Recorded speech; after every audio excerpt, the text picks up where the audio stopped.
नमस्कार साथियों, मैं आपके लिए आज एक महत्वपूर्ण जानकारी लेकर आया हूं। तो बने रहिए हमारे चैनल के साथ और चैनल को यदि आपने सब्सक्राइब नहीं किया है तो सब्सक्राइब कर लें और जो बेल या घंटी बनी है उसको भी प्रेस कर लें, जैसे ही हम अपने नए वीडियो डालें आप तक पहुंच सके। क्या है न्यूज़? 3,000 रुपये की पेंशन के लिए आवेदन शुरू। जाने क्या है श्रम योगी मानधन योजना और किन्हें मिलेगा यह लाभ। तो इस पूरी जानकारी को पाने के लिए हमारे साथ बने रहिए। तो आगे जानते हैं कि क्या है यह योजना। असंगठित क्षेत्र के कामगार के लिए शुरू की गई प्रधानमंत्री श्रम योगी मानधन योजना का पंजीकरण शुक्रवार 15 फरवरी से शुरू हो गई है।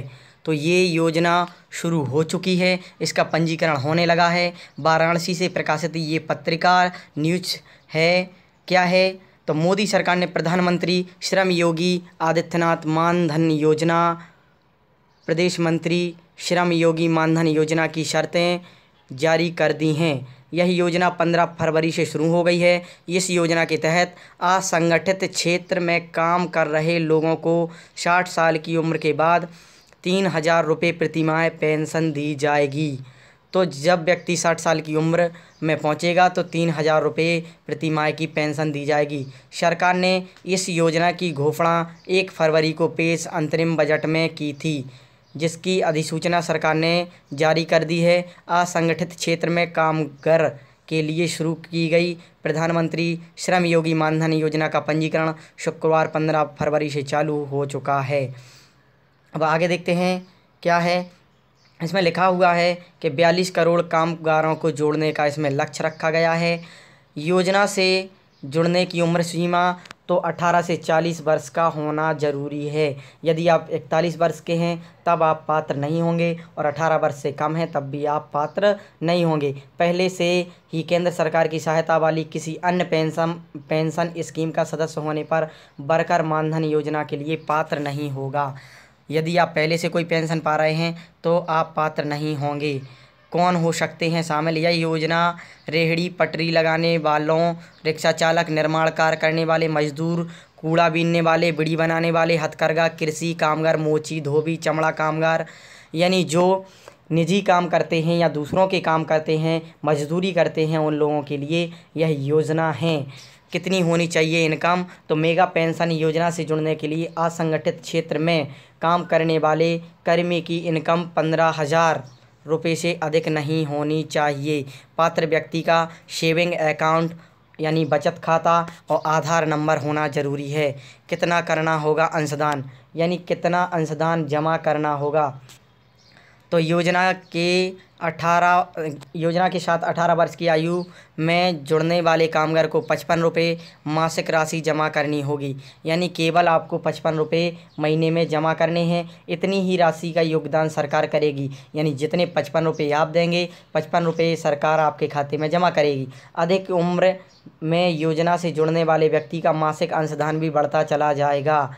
योजना से 29 वर्ष की आयु में जुड़ने के लिए 100 रुपये मासिक अंशदान करना होगा, जबकि 40 वर्ष की आयु के व्यक्ति को योजना अपनाने के लिए 200 रुपये प्रति माह का अंशदान करना होगा। योजना के तहत 60 वर्ष की आयु होने तक अंशदान करना होगा, जब तक कि आप 60 साल के नहीं हो जाते तब तक। जैसे जैसे उम्र बढ़ती जाती है 18 के बाद, वैसे ही आपको ज़्यादा रुपया जमा करना होगा। जितना ज़्यादा आप रुपया जमा करते जाएंगे उतना ही सरकार आपके खाते में अकाउंट में जमा करती जाएगी।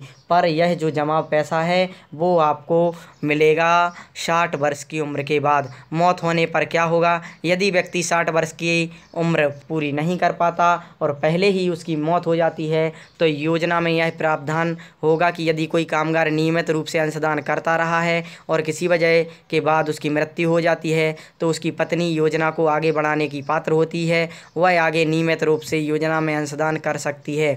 लाभार्थी की पत्नी अथवा पति अंशदान की मृत्यु होने पर योजना से यदि बाहर होना चाहते हैं तो वह किए गए कुल अंशदान पर ब्याज सहित पूरी राशि को प्राप्त कर सकते हैं और योजना से बाहर हो सकते हैं। यानी जिस तरह से LIC या अन्य बीमा कंपनियां काम कर रही हैं, उसी तरह से लगभग यह भी कार्य कर रही है कि यदि आप अंशदान कर रहे हैं, यदि किसी व्यक्ति की मृत्यु हो जाती है तो आपको ब्याज सहित जितना आपने पैसा जमा किया है वो लौट आएगा, या फिर पति की मृत्यु होने पर पत्नी उसको आगे बढ़ा सकती है। विकलांगता होने पर क्या होगा, योजना के लाभार्थी के स्थायी रूप से अपंग होने की स्थिति में भी उसके पति अथवा पत्नी योजना को आगे जारी रख सकते हैं अथवा बाहर हो सकते हैं। अधिसूचना में कहा गया है कि पेंशन शुरू होने के बाद लाभार्थी की मृत्यु होने की स्थिति में उसकी पत्नी अथवा पति पेंशन का हकदार होगा और उसे पेंशन राशि 50% भुगतान किया जाएगा। तो ये है प्रधानमंत्री की योजना। तो इस तरह की अगर आप योजना या सरकारी योजना या शिक्षा जगत से जुड़ी खबरें चाहते हैं तो हमारे इस YouTube चैनल को सब्सक्राइब करना ना भूलें और यह न्यूज़ को आगे फॉरवर्ड करके या सेंड करके अन्य लोगों तक पहुंचाएं। यदि आप लाभ नहीं चाहते हैं तो कोई बात नहीं, दूसरे व्यक्ति के लिए यह कामगार सिद्ध हो सकती है, क्योंकि इसमें जो पैसा जमा करना है वो केवल 55 रुपये से 100 रुपये के बीच में 60-65 या उम्र के हिसाब से करते जाना है। Thank you for watching this video. Please subscribe my channel present time activity.